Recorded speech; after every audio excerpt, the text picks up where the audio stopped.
everything's on sale in Jansen Beach, Beaverton, and Wilsonville.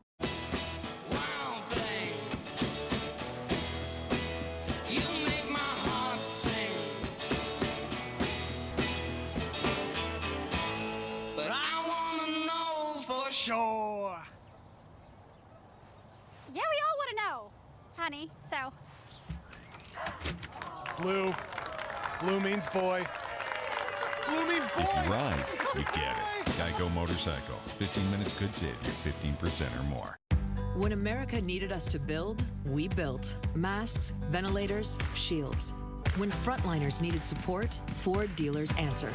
And now we're open and ready to serve you. With exciting special offers and deals across the Ford lineup. Stop by a Ford dealership or go online. We've made it safer to shop, easier to buy. For a limited time, get 0 for 84 plus 3 months deferred payments on select Ford models. Only at your local Northwest Ford dealer. Wildfire season is coming. Are you ready? All it takes is one small ember to level a home. Reduce any fire hazards around your home and property to prevent an escaped fire from spreading out of control and to protect your home from an oncoming wildfire. It's called Defensible Space, and it works. Go to keeporegongreen.org to learn more.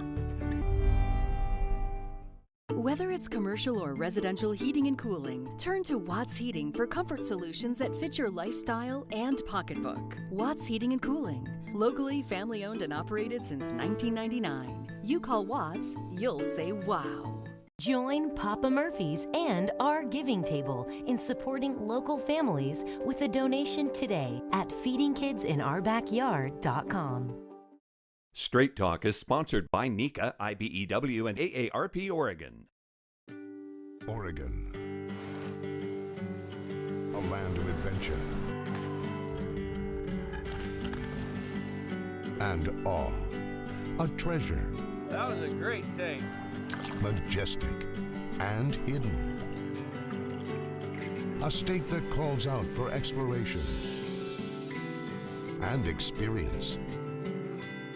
The journey of discovery begins now.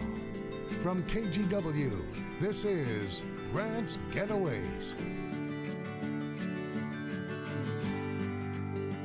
Hi there, Grant McComey here, outdoor reporter for KGW, and welcome to KGW and Visit Tillamook Coast's Grant's Getaways as we discover Oregon's people, places, and outdoor adventures. In this week's show, we travel to Oregon's Lake County and explore a place that's hard to miss in the high desert, a real standout landmark called Fort Rock State Park. And we hit pay dirt near Baker City, a fine destination for so many reasons: camping, big whitewater, railroading, and so much more.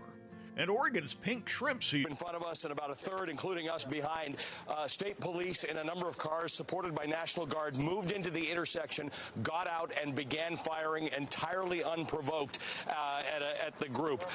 They started firing tear gas and projectiles. I took one of them to my leg, what appeared to be a rubber bullet. But they were shooting at people. They were shooting tear gas out there. The crowd has now gone the other direction. Now, this direction here is where we started from, the 5th Precinct. We understand that there's National Guard at that location. Above us, there is a helicopter flying. It's a National Guard helicopter, a Black Hawk. So we don't know what's going on right now. It did serve to dissipate the march, but I can't say this enough. I've said it probably every time I've been on TV. This was a 100% peaceful march. And the police opened fire into it. There was no reason to do so. There was zero provocation. There wasn't.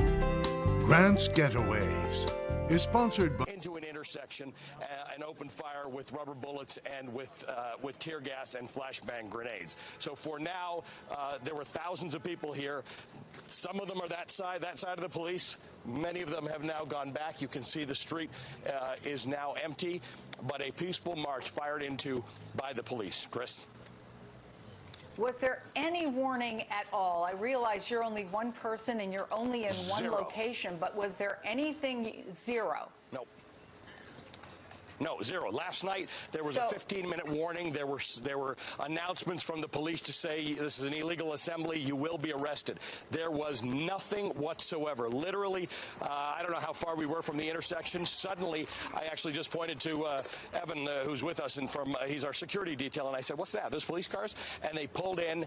They got out of the car as if they were responding to an active situation. They lined up on the street and started firing. They stopped for a while. A few people from the crowd did decide to push further into the crowd, and they fired at them, but we were well behind. In fact, I was behind a car. I don't know how exactly they succeeded in hitting me, but they were firing, and those projectiles go a long way. After a few minutes, the protesters realized they were not going to win that running battle. There was some tear gas. I didn't get my mask on in time. That's how fast it happened. We typically know when things like this are going to happen. You see the police, you see them putting their masks on, so you know that gas is coming. We didn't see any of that. They hit us with the gas. I didn't get a chance to put the mask on. I was sort of dealing with that, and then I took the shot to the legs. So, but everybody else seems to be okay. I did see a couple people getting hit.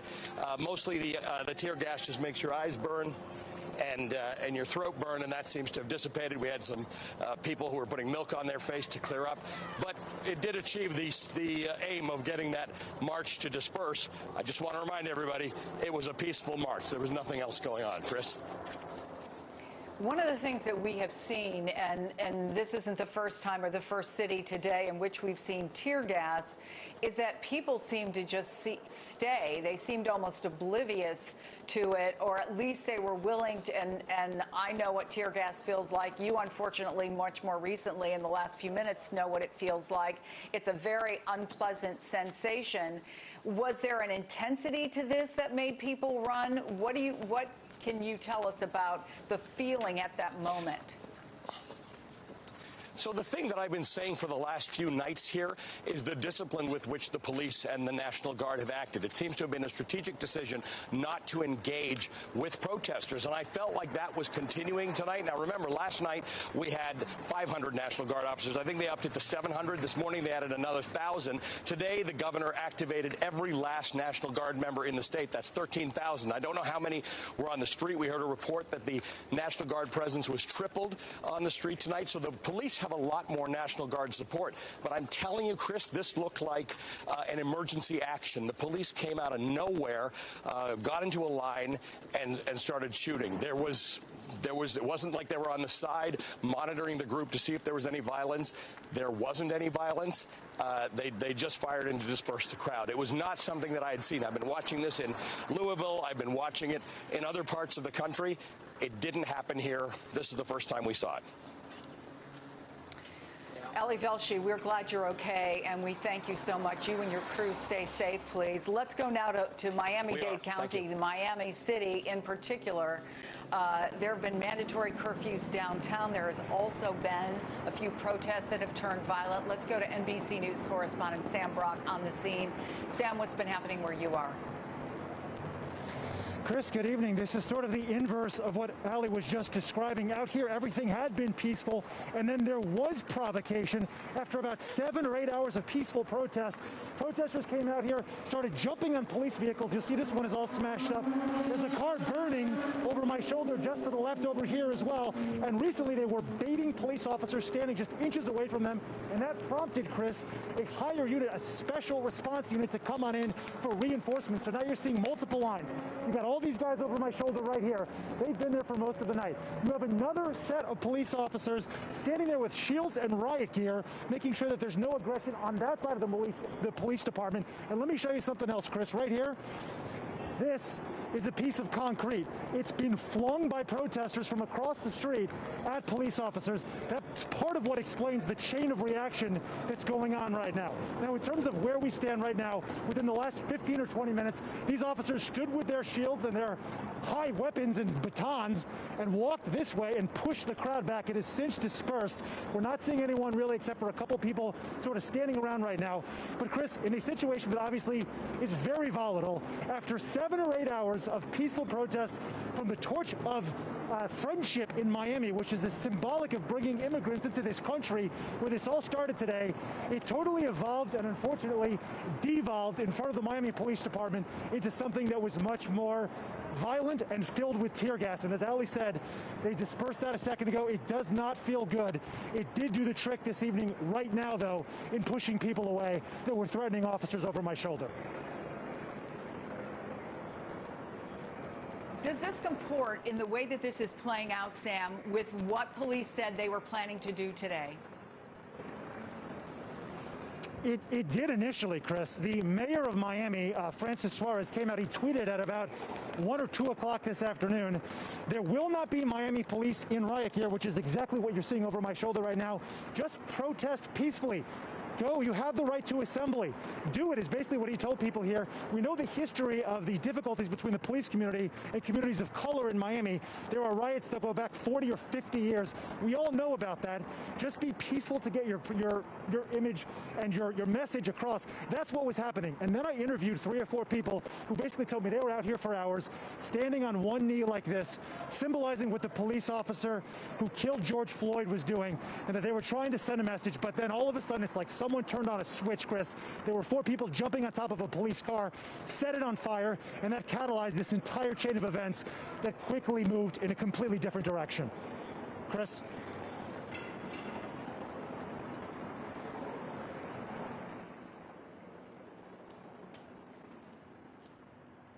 Sam Brock, we're seeing a little bit of activity behind you that's very minimal. How long has it been since we've really seen some sort of major activity where you are? How long has this situation been the way it is now? I would say this has been within the last 15 or 20 minutes that things have started to calm down. The turning point, Chris, was when the special response team came in and added to the ranks here. There were probably 20, 24 police officers on scene, Miami police officers. That quickly expanded to probably 50 to 100. They pushed the line all the way across the street in the other direction, and now you're not seeing as many people here. We are still getting reports, Chris, right now of looting going on at the Bayside Park, where people were peacefully protesting earlier today. Officers, I'm told, are out there on the bikes right now arresting some people who are looting. But in terms of the activity here, just the pure tension that was in the air. I watched as sirens were going off, cars were flying in, smoke was billowing earlier today. That has died down probably in the last 15 or 20 minutes.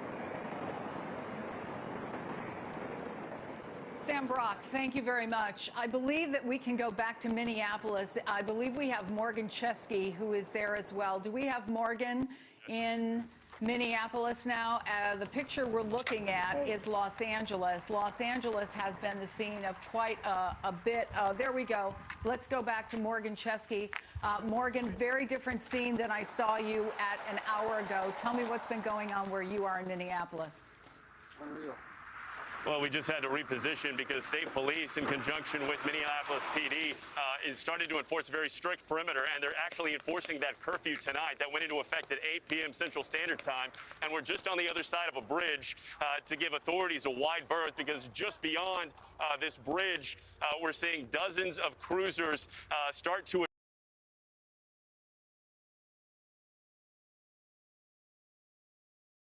Schoolhouse Supplies, who's assembling thousands of at-home learning kits to help kids adapt to this new reality. But so many more are needed. So please go to schoolhousesupplies.org to donate today. Be smart when you buy. Gresham Subaru has a lifetime limited warranty on every vehicle. And Subaru has dozens of awards for cost of ownership, resale value, and safety. Plus financing as low as 0% for 63 months on select models.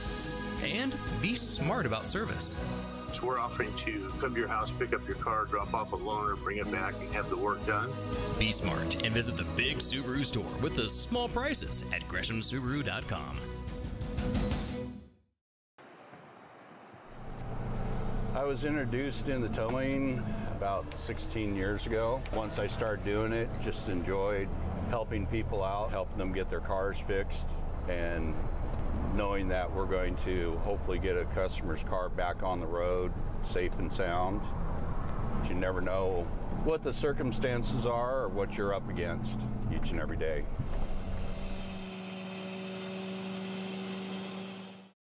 Your news when you want it. Follow KGW on Instagram.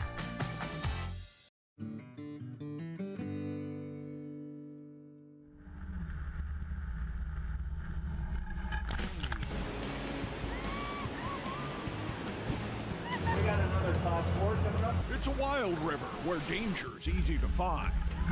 We're a rugged and remote landscapes always by your side.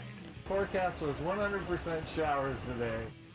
It's Hell's Canyon of the Snake River, deepest gorge in America. Just about every one of these alluvial fans where there's live water, there would have been a rancher, homesteader, sheep rancher, cattle rancher, sometimes miners, sometimes just outlaws, sometimes people that just wanted to get away from the world. Rocky Mountain bighorn sheep, and it's a kind of a treat because we're happening to actually see the rams.